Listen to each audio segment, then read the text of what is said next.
We are watching that system carefully because it's not too far off the coast of southern Alabama there. Yeah, over in Orange Beach, South Alabama, they threw up single red flags today, which means they recommend folks stay out of the water because tough surf and some strong currents down there due to this developing system that is now a tropical depression. Now, if it gets a little bit stronger, they'll upgrade it to a tropical storm, and it will be officially our first named storm of this 2023 Atlantic hurricane season.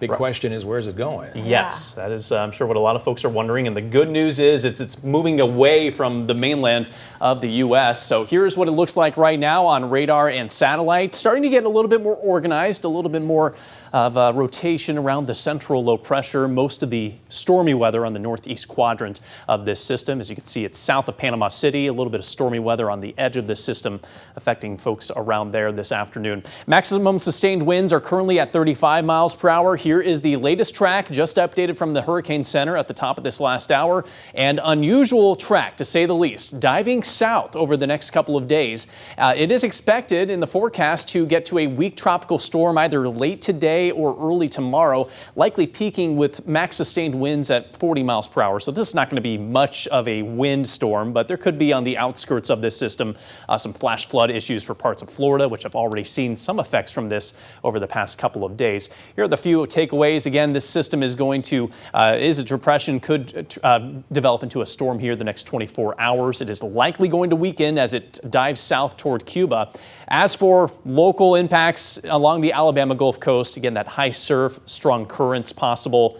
The wind, rain, really not going to be much of a problem for most of the Gulf Coast as this system continues to meander southward. Back closer to home in North Alabama, we are not going to be affected by that storm at all. We're looking at a fairly warm start to your month of June with temperatures currently in the low to mid 80s, 86 in Huntsville, 84 in Scottsboro, 81 in Fort Payne, and 85 in Decatur.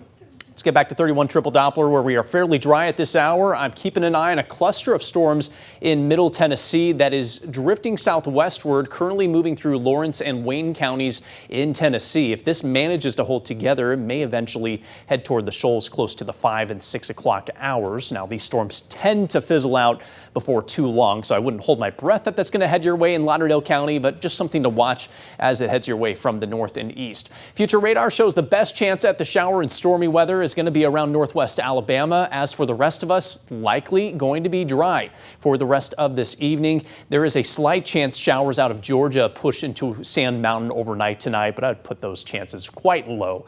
The majority of us are likely in store for a dry night tonight, as we often see during this time of the year.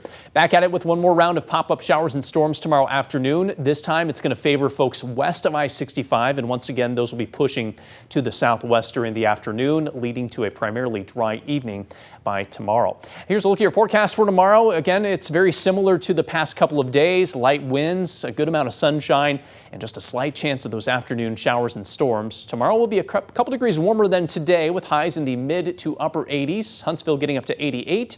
Athens also climbing to 88 tomorrow. Here comes the real heat this weekend. How about Saturday's highs? Upper 80s to low 90s. Huntsville, the warm spot at 93, but 91 in Decatur and 91 in Muscle Shoals. Sunday looks like a repeat with more low 90s for a good portion of North Alabama.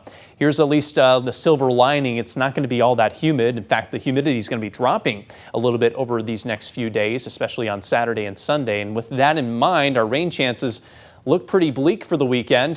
Completely dry forecast for Saturday. We are going to bring in a 20% chance for a pop-up shower and storm on Sunday, especially east of I-65. But again, it's kind of like today. They're going to be few and far between, and a good portion of our area likely stays dry.